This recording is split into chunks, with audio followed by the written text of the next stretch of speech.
Albanese and Penny Wong's criticisms of Donald Trump come back to bite them as they try to seek favours for Australia. The biggest test yet of the Albanese government will be whether the Prime Minister can negotiate with Trump to give Australia an exemption from his steel and aluminium tariffs. Now, our Prime Minister is not known for either his charm or his powers of persuasion. In fact, he's seen as a weak Prime Minister who can't get anything done. And he had 40 minutes, 40, to convince Trump not to slap tariffs on Australia, with precedent already set during Trump's last administration. But even after a 40-minute call, Trump then publicly declared to the world that the tariffs would apply to all countries with no exceptions. Protecting our steel and aluminum industries is a must, and today I'm simplifying our tariffs on steel and aluminum so that everyone can understand exactly what it means. It's 25% without exceptions or exemptions, and that's all countries, no matter where it comes from, all countries. Asked specifically about Australia, Donald Trump was polite and said Albanese was a very fine man. And he did concede that Australia has a trade surplus with the US. He said he'd consider an exemption. I just spoke to him, very fine man. We actually have a surplus. It's one of the only countries which we do, and I told him that that's something that we will give great consideration. It's encouraging, but Trump made no commitment to a tariff exemption for Australia. That was an exemption that Turnbull was able to negotiate when he was Prime Minister. Scott Morrison as PM also negotiated an exemption. While Morrison and Trump get along famously, as James Patterson said here last night, Turnbull was hardly an ideological acolyte of Trump's. Well, you wouldn't necessarily think that Malcolm Turnbull and President Trump were simpatico in personality types. You can imagine they would have different worldviews on many issues, but Malcolm Turnbull put the national interest first. He beat a pathway to President Trump's door. He very assertively stood up for Australia's interest, and he persuaded President Trump. And you have to compare Trump's lukewarm attitude to Australia to how he rolled out the red carpet for Israeli Prime Minister Benjamin Netanyahu.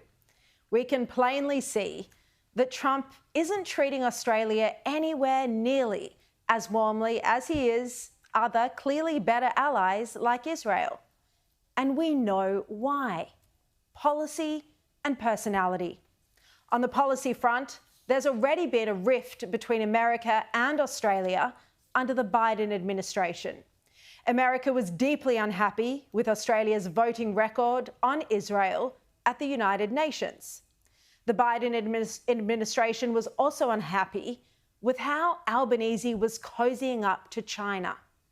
These are things that Albanese knew but chose to forge ahead with anyway.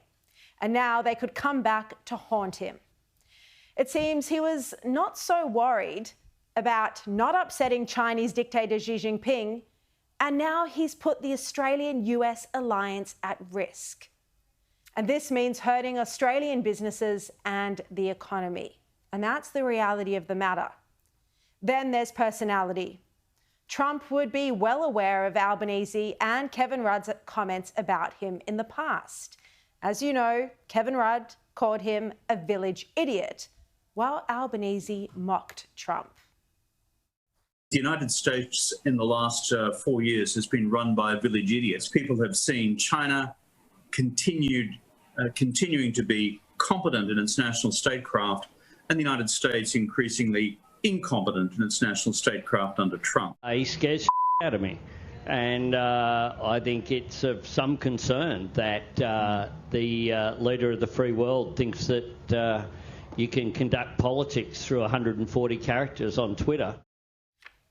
And Albanese was a senior shadow minister when he made those comments in 2017. But even in 2021, Penny Wong accused Donald Trump of trashing foreign alliances. You know, we've seen somebody, a leader in recent times, who was prepared to trash alliances and partnerships for personal political interest, and his name was Donald Trump. None of this is wise or diplomatic from the figures who are now the most senior ministers of the Albanese government. It makes you seriously question their political judgment.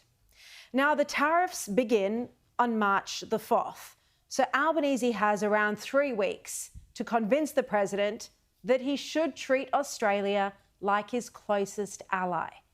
But if it doesn't go Australia's way, then the entire country, all the businesses, will pay Albanese's lack of judgment and leadership.